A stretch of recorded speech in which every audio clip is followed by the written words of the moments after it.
अज्ञात लेखक। निकिता फिलोसॉफी में पीएचडी कर रही थी। उसे किताबें पढ़ने का इतना शौक था कि वो किताबों और कहानियों में ही अपनी दुनिया ढूंढती थी। निकिता जब ग्रेजुएशन में थी तो उसने एक किताब पढ़ी थी, वर्ड्स नॉट सेड। तब से ही उसे उस राइटर से एक अटैचमेंट सी हो गई थी। उसने राइटर का नाम पता करने की बहुत कोशिश की पर कुछ पता ही नहीं चला। एक दिन वो अपनी फ्रेंड से कहती है, कितने दिन हो गए, आज तक मैं उस राइटर के बारे में कुछ पता नहीं लगा सकी। आज तक तो वहीं अटकी पड़ी है, किताबों की दुनिया को वहीं तक छोड़ दे बहन, कुछ नहीं रखा उसमें। फिर तो तुझे कुछ पता ही नहीं। उनकी हर ईयर एक बुक आती ही है जिसकी सिर्फ 20 कॉपीज ही बनती है और मैं सारी कॉपीज खरीद लेती हूँ। चल तुझे दिखाती हूँ। निकिता प्रिया को स्टोर रूम में लेकर जाती है। रूम बिल्कुल ठंडा। प्रिया को ऐसा महसूस होता है जैसे वो यहाँ पहले आ चुकी है।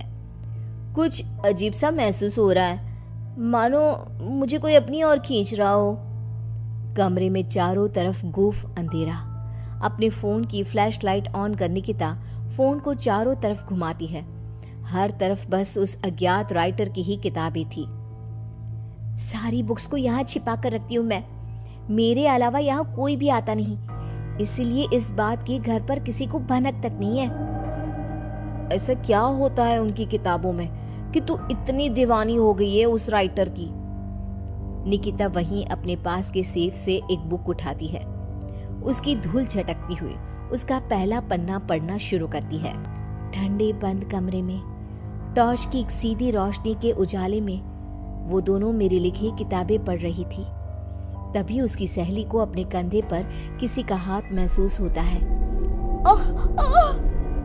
क्या हुआ प्रिया, तू चीखी क्यों? मुझे ऐसा लगा किसी ने मेरे कंधे पर अपना हाथ रखा हो। निकिता रुक तो, मैं देखती हूँ। निकिता हर तरफ लाइट दिखाती है पर वहां पर कोई नहीं होता। देख तो, कहाँ कोई है यहाँ? छोड़, तू कहानी सुन। फिर उसे लगता है मानो एक भारी सा हाथ उसके सर को सहलाता है। क्या फालतू किताब है, बंद कर इसे, मैं घर जा रही हूँ। दोनों कमरे से बाहर आ जाते हैं। क्या हुआ यार, तू ऐसे अचानक बाहर क्यों आ गई? अरे कैसी किताब है यार प्रिया, तू जो कुछ भी पढ़ रही थी सब वैसा ही हो रहा था। अब समझ में आया तू खोई खोई सी क्यों रहने लगी है। एक मिनट, क्या वो राइटर मुझे भी जानता है? मेरे बारे में और क्या क्या लिखा है उसमें? दे मुझे वो किताब दे, मैं घर जा रही हूँ, वहीं पढ़ूंगी। मुझे जानना है कि फिर मेरे साथ क्या होगा। निकिता के लाख मना करने के बाद भी प्रिया एक बुक लेकर चली जाती है और उसी दिन से उसका नंबर ऑफ आने लगता है। अगली सुबह निकिता को अपने घर के गेट पर ही वही बुक एक एनवलप में रैप्ड मिलता है।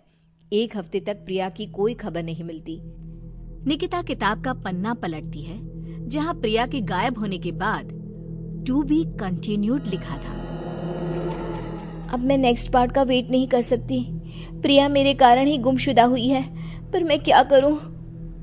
निकिता एनवलप में आए बुक को खोलती है जिसमें एक एड्रेस होता है, एक ऐसी जगह जिसका नाम गूगल पर भी मौजूद नहीं था। पर निकिता बस पकड़कर निकल पड़ती है। पालनखेत, पालनखेत। ये तो वही जगह है। मंजिल ने राही को ढूंढ ही लिया। निकिता जैसे ही बस से उतरती है, बस गायब हो जाती है। लगता है ये बस मुझे यहाँ लाने के लिए ही आई थी। निकिता रोड से जंगल की ओर बढ़ती है। अंदर चलते हुए उसे एक खंडर दिखता है जिसके अंदर वो जाती है। अंदर उसे एक लड़का डायरी लिखते हुए दिखता है। अरे आ गई आप, आइए आइए। आप ही है वो राइटर? मुझे बताइए कहाँ है प्रिया? वहां देखो। निकिता देखती है कि दीवार पर प्रिया की तस्वीर लगी हुई है जिस पर हार चढ़ा हुआ है। प्रिया की फोटो के साथ वहां कई और लोगों की तस्वीरें भी थी। ये सब क्या है? मेरी कलम श्रापित है, मैं ना भी चाहूं तो भी ये चलेगी। जिस किसी का जिक्र ये करती है उसे मार कर ही दम लेती है। ये सिलसिला शुरू हुआ था जब मैं 16 साल का था। एक नदी के किनारे मुझे ये पेन मिली। मैं इसे अपने कबर्ड में रख कर भूल गया। फिर एक दिन अचानक कबर्ड से लाल रोशनी आई। मैंने उसे खोला तो पेन चमक रही थी और इसने लिखी मौत की दास्तां। मेरा सब कुछ इसने छीन लिया, सब कुछ। मैंने उसे खत्म करना चाहा, पर नाकाम रहा। मैं सब कुछ छोड़कर जंगल में रहने लगा, पर यह तब भी नहीं रुकी। तो इसे रोकेगा कौन?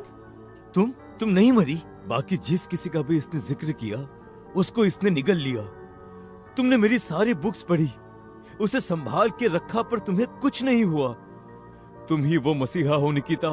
मुझे बचा लो और इस खेल को रोक दो निकिता। निकिता पेन उठाती है। उसके पेन को पकड़ते ही एक औरत उड़ती हुई आती है और पीछे से उसे लिपट जाती है। उसके शरीर से खून बहे जा रहा था। खुले बाल, झुर्रियों से भरा उसका चेहरा बड़ा डरावना लग रहा था। मेरी गोद में बैठो निकिता, आओ ना। नहीं, बहकना मत निकिता। यही है पेन की मालकिन, रूहें खाती है ये। इसकी बात मत सुनो निकिता। लिखो निकिता, फिर वो लड़की खुद को मार देती है। निकिता पेन उठाती है और लिखती है। करण उछलकर दूर गिर जाता है। आंधी तूफान चलने लग जाते हैं। दीवार पर टंगी सभी तस्वीर नीचे गिर जाती हैं। जिस चेयर पर बैठकर निकिता लिख रही थी वो उड़कर दीवार से टकरा जाती है।